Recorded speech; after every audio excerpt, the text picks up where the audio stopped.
falta la voluntad política para ponerlos en marcha. La segunda idea en este mismo orden de cosas es que a estos presupuestos ya recortados, ya austeros, el gobierno a la semana siguiente le ha añadido un nuevo recorte en educación y en salud por importe de 10.000 millones de euros, cuya repercusión tiene mucho que ver con las comunidades autónomas, porque ya sabéis que la educación y la salud están transferidas a las comunidades autónomas. ¿Qué significa eso? Pues significa destrozar el estado del bienestar, rebajarlo a límites difícilmente aceptables, teniendo en cuenta que en España el gasto social es 7 puntos más bajo que la media europea. Y daros cuenta que no estamos proponiendo medidas revolucionarias ni radicales. La media europea del señor Sarkozy, que es buen amigo del señor Rajoy, o de la señora Merkel, o de otro. Pues bien, la media europea es 7 puntos más gasto social que en España. Por lo tanto, también hay recortes. Y restringen, y podemos luego hablar, seguramente aquí estáis profesionales de ambos sectores, y restringen, pero no restringen en lo que debería ser una racionalización del gasto, porque nosotros no somos unos talibanes de que hay que gastar por gastar. No, el gasto público evidentemente se puede mejorar la gestión, se puede racionalizar el gasto, se pueden hacer muchas cosas. Nadie se ha preocupado de cuánto se podría ahorrar en educación combatiera el fracaso escolar que llega al 30%, según tengo entendido. Nadie se ha preocupado de cuánto se podría ahorrar en salud si se pusiera coto al predominio de los laboratorios farmacéuticos, por ejemplo, mediante procedimientos de contratación de los medicamentos diferentes o incluso creando una industria pública del medicamento que podría trabajar con los genéricos que ya no tienen derechos no tienen que pagar derechos de patente. O el millón de accidentes laborales que hay en nuestro país, con más de 1.000 muertos. ¿Que no se puede ahorrar ahí? Claro que se puede ahorrar ahí. Y no han dicho nada de eso. Han dicho que hay que ahorrar haciendo que los pensionistas paguen 8 euros al mes por sus medicamentos. Es decir, rebajando la pensión a los pensionistas. Porque 8 euros al mes para las gentes que tienen una pensión de 500 y pico, de 600, de 700 euros, pues es casi el 1% de la pensión. Quienes dijeron que no iban a rebajar las pensiones, las están rebajando. Y sobre todo a mí me preocupa en ese aspecto un elemento ideológico, que es lo que está detrás de todo eso, porque no os engañéis. 200.000, fijaros, van a tener que transformar la tarjeta sanitaria y cuesta 900 millones, según he oído, transformar la tarjeta sanitaria. Porque claro, cuando yo vaya a la farmacia, yo soy enfermo crónico, tengo tensión ocular y tengo otras cosas, colesterol. Pues cuando vaya a la farmacia, tendré que tener una tarjeta que al farmacéutico le diga, si le tengo que pagar el 50%, le tengo que pagar el 60%. Una tarjeta con un PIN, que significará que Hacienda ha metido ahí 1.000 datos, para que cuando el farmacéutico la pase me diga, usted me debe 8, me debe 2. ¿Vale? Pues 900 millones, según parece. Por tanto, no estamos hablando de ahorro. Estamos hablando de un elemento profundamente ideológico. Y es que se quiere encargar la ideología de la solidaridad. Es decir, que los que más tienen y están sanos ayuden a los que menos tienen y están enfermos a salir adelante y a tener un nivel de vida y una calidad de vida suficiente.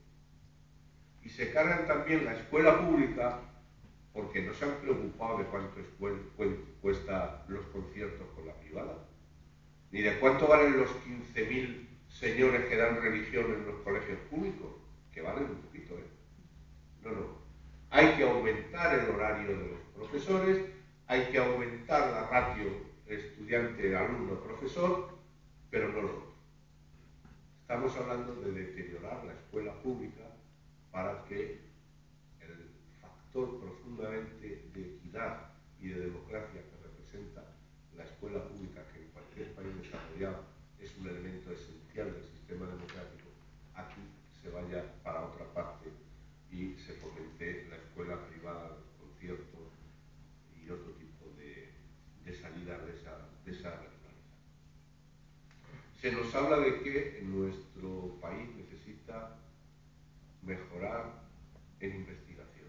Bueno, se han reducido profundamente, seriamente, en los presupuestos el dinero dedicado a investigación, desarrollo e innovación.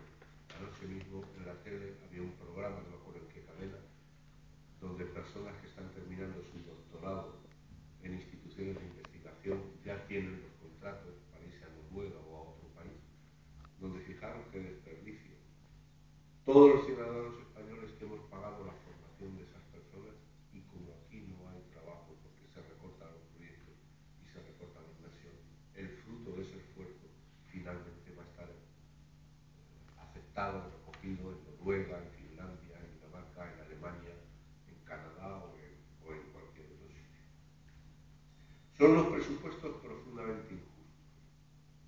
Se reduce el dinero dedicado a las prestaciones por desempleo, cuando todos sabemos que el paro va a aumentar. El gobierno no lo ha explicado todavía, pero eso es una paradoja interesante. ¿Cómo con menos dinero va a atender las prestaciones de desempleo de más parados? No está guardándonos otra medida de estas que sacan todos los viernes en los consejos de ministros que significa la reducción de las prestaciones por desempleo. La ecuación no tiene otra solución que esa. La ecuación no tiene otra solución que esa. Se rebaja, casi desaparecen las políticas activas de empleo, que era la herramienta para permitir que los trabajadores que habían perdido su trabajo pudieran formarse, recalificarse, buscar otra salida profesional diferente. Se reduce la agencia tributaria. Es decir, teóricamente se va a perseguir el fraude fiscal. Bueno, mira los presupuestos de la agencia tributaria, ya se redujeron el año pasado, se reducen mucho más este año.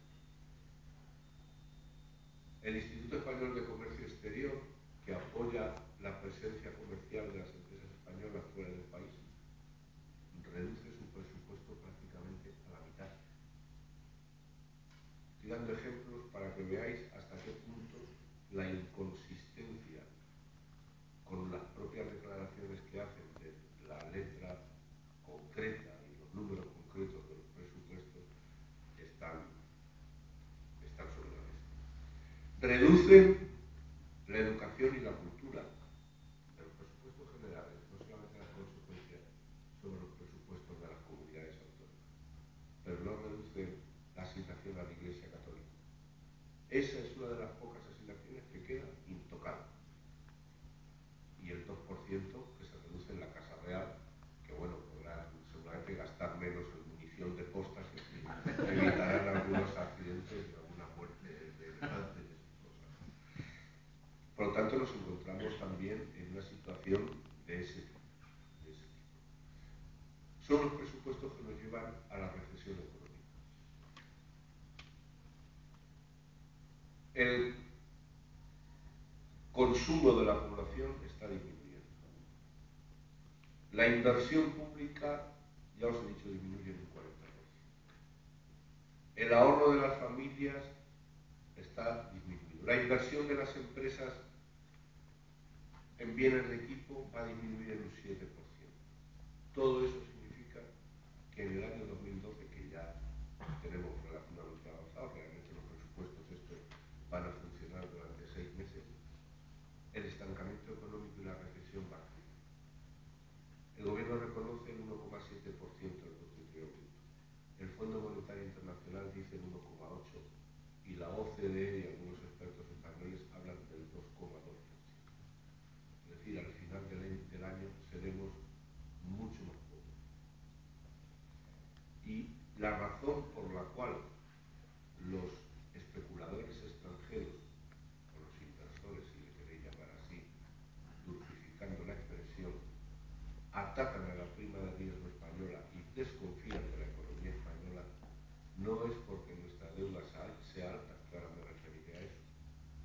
es porque nuestra economía no puede avanzar. Y si no somos un poco más ricos, no podemos pagar más deudas. Y esa es la razón fundamental por la cual hay ataques especulativos contra la economía. Yo me quiero referir al tema de la deuda y con eso ya terminamos y ya podemos hacer el debate.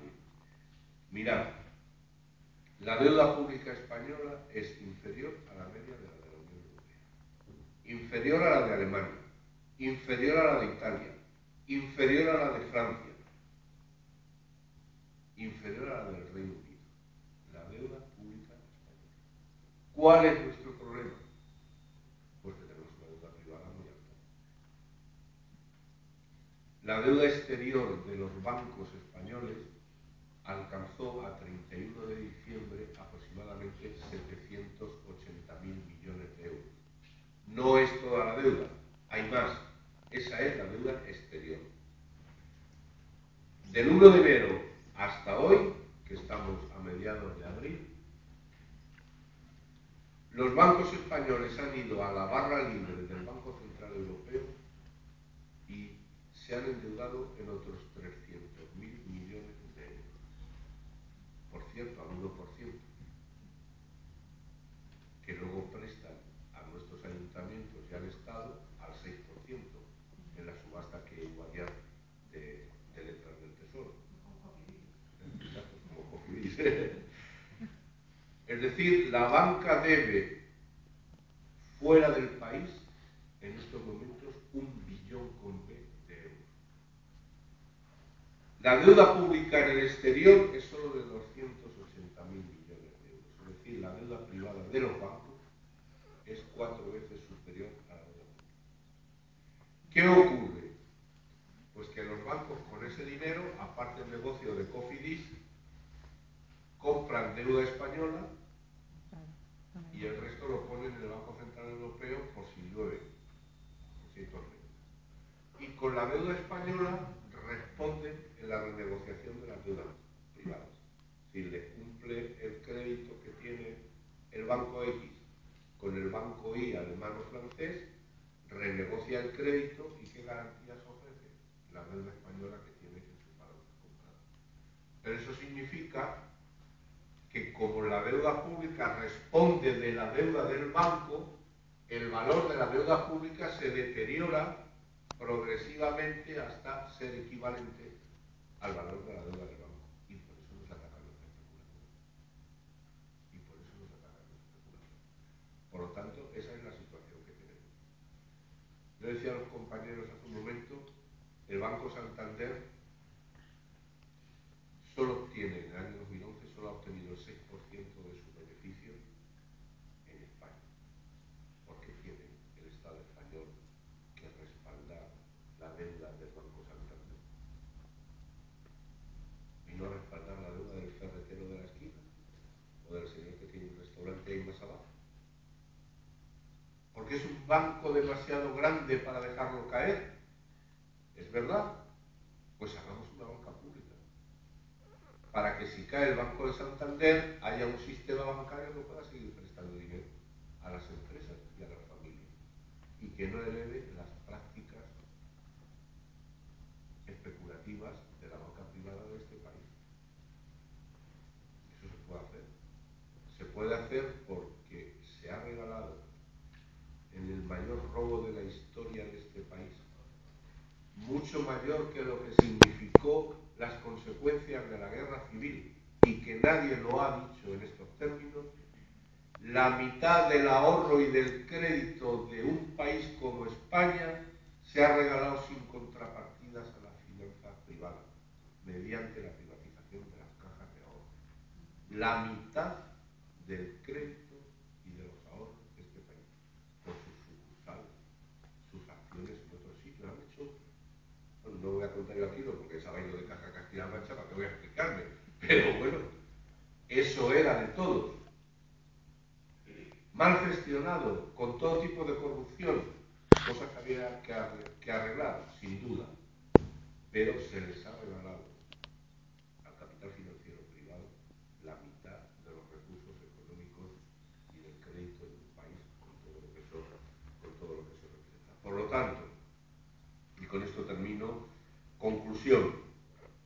posibles otros presupuestos, lo mismo que es posible otra salida de la crisis.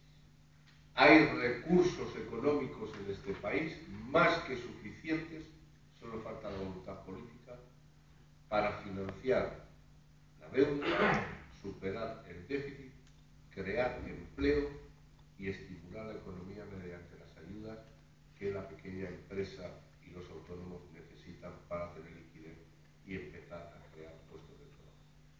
Y hay dinero para crear empleo desde el Estado y para defender los servicios sociales e incluso mejorarlos, sin hacer ninguna revolución, simplemente poniendo a las medias que hoy existen en la Unión Europea. A las medias, tampoco a Dinamarca, ni tampoco a Bélgica, que claro, Bélgica es un país a las medias de la Unión Europea. Y por lo tanto, en esa posición es en la que nosotros nos encontramos. El debate va a empezar ya. Mañana se cierra el plazo para la presentación de las enmiendas a la totalidad. Nosotros vamos a presentar enmienda a la totalidad de los presupuestos y luego vamos a presentar una enmienda con un contenido político fuerte en cada una de las secciones de los presupuestos, es decir, los presupuestos de cada ministerio. Y luego vamos a intentar presentar las enmiendas pequeñitas. Tradicionalmente había un pequeño margen para las enmiendas pequeñas, es decir, siempre había en los presupuestos, pues qué voy a decir yo, 50 millones de euros, entonces llegaban las fuerzas políticas y decían que se asfalte la carretera entre Picón y Porzuna, que está en malas condiciones. Bueno, pero 200.000 no te lo aceptaban. En esta ocasión no hay ninguna posibilidad, ninguna posibilidad. Y el Partido Popular, con su rodillo, va a aplicar la confección que tiene de los presupuestos al 100%. Por lo tanto, para nosotros, la lucha y el trabajo no está tanto en que nos aprueben esta o aquella enmienda, que no cambiaría nada, como en explicar estas cosas a personas como vosotros, para que luego después eso, pues bueno, vaya haciendo camino y sobre todo, y con esto termino definitivamente, nos llevemos la idea de que por donde vamos al suicidio económico, a la pobreza y a la recesión, que hay otras posibilidades que se pueden poner en marcha y que se pueden poner en pie y que hay recursos económicos en un país como España para salir adelante, porque bueno, estamos en crisis, pero todos sabemos que somos más ricos que hace 10 años. Y si hace 10 años se podía pagar la sanidad y la educación y las que había, ¿cómo es que no se puede pagar ahora? Resulta un poco sorprendente. Nada más y muchas gracias por vuestra atención.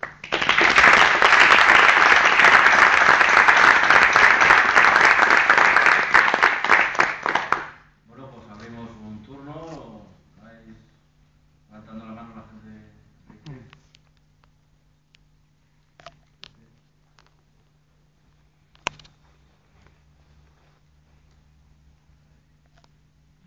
Bueno, pues de momento empezamos.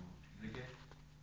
Sí, como acaba de explicar un poco la cosa, parece que el gobierno del Partido Popular no solamente se reduce de la intervención y de la mala situación que se viene repitiendo en los medios de comunicación como un mantra de no hay otro remedio, no hay otro remedio, no hay otro remedio.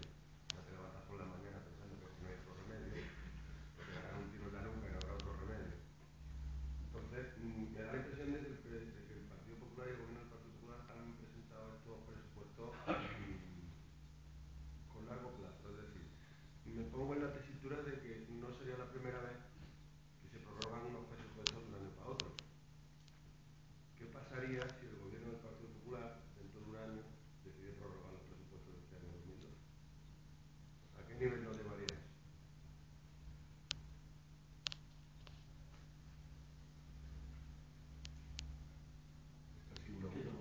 Bueno, daros cuenta una cosa, ¿no? El año que viene no es que lo para prorrogar, que va a endurecer más. Este año tiene que bajar del 8,5 al 5,3. No lo va a conseguir, porque es imposible físicamente. El Fondo Monetario Internacional, que no creo que esté lleno de gente de Izquierda Unida, ya lo ha dicho. Es decir, ustedes no podrán alcanzar el límite del 3% del presupuesto hasta el año 2016. Pero es que el año que viene, en el presupuesto del 2013, que tiene que empezar a prepararlo en septiembre, tiene que reducir al 3% del Producto Interior Bruto. Y son otros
ganaba el salario mínimo, 200 euros, que el multimillonario, que tal, el 5%.